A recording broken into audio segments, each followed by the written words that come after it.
Jalan Kubang Menerong atau dikenali sebagai laluan negeri Pulau Pinang P123 merupakan salah satu jalan negeri yang terletak di seberang perai utara Pulau Pinang. Laluan ini mempunyai anggaran panjang sekitar 5 hingga 10 km dan memainkan peranan penting sebagai penghubung antara beberapa kawasan penempatan serta kawasan pertanian di daerah ini.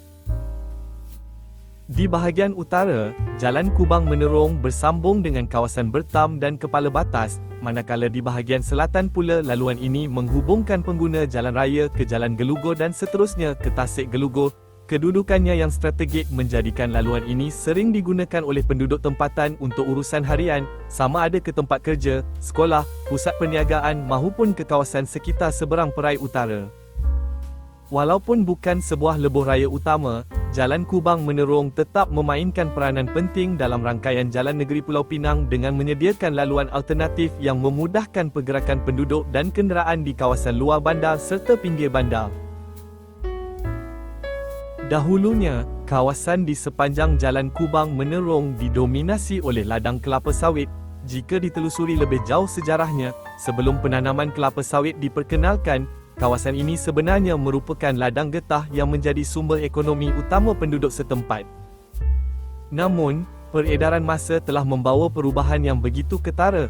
Hari ini, lanskap di sepanjang laluan ini sudah berubah sama sekali. Banyak rumah kedai, kawasan perniagaan serta taman perumahan teres telah dibangunkan secara pesat. Pembangunan ini menjadikan Jalan Kubang Menerong semakin sibuk berbanding suatu ketika dahulu yang hanya dikelilingi kawasan ladang dan tanah lapang. Satu lagi perkara yang masih diingati oleh penduduk lama ialah keadaan laluan ini yang dahulunya sering dilanda banjir. Ketika hujan lebat berterusan, paras air boleh meningkat sehingga melimpahi permukaan jalan, menyebabkan perjalanan menjadi sukar dan memerlukan pengguna jalan raya lebih berhati-hati. Kini, dengan pelbagai pembangunan dan penambahbaikan sistem saliran di beberapa kawasan, wajah Jalan Kubang Menerong terus berubah seiring dengan perkembangan pesat di seberang perai utara. Salah satu kelebihan utama laluan ini ialah kedudukannya yang strategik untuk menuju ke lebuh raya utara selatan atau North-South Expressway melalui persimpangan Bertam. Kemudahan ini membolehkan pengguna jalan raya bergerak dengan lebih pantas ke arah utara atau selatan semenanjung Malaysia. Selain itu, Jalan Kubang Menerong juga berhubung secara terus dengan laluan Persekutuan 1 di kawasan Kepala Batas, yang merupakan antara jalan persekutuan terpenting di negara ini.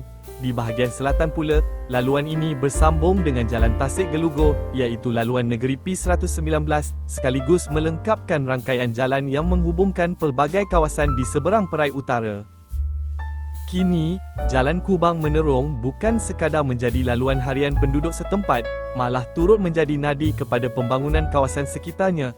Perubahan daripada kawasan ladang kepada bandar yang semakin berkembang membuktikan bahawa laluan ini terus memainkan peranan penting dalam menyokong pertumbuhan ekonomi dan pembangunan di utara Pulau Pinang.